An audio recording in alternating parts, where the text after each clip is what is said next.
Hello，大家好。自從買咗 Switch 2之後呢，咁我發現有個毛病，就係我用緊呢個 Switch Pro 嘅第一代手掣呢，係冇辦法喚醒 Switch 2嘅畫面嘅。而家試一次俾大家睇睇。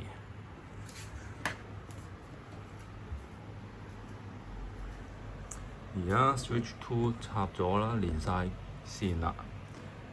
咁啊，試一次，個燈着咗，但係個畫面係冇嘅，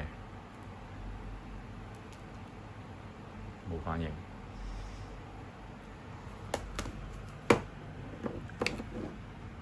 佢係要撳一下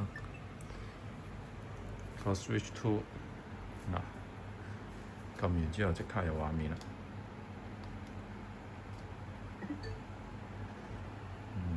希望呢個任天堂會更新呢個 Switch Pro 手掣第一代冇辦法喚醒 Switch 2主機呢個問題呢。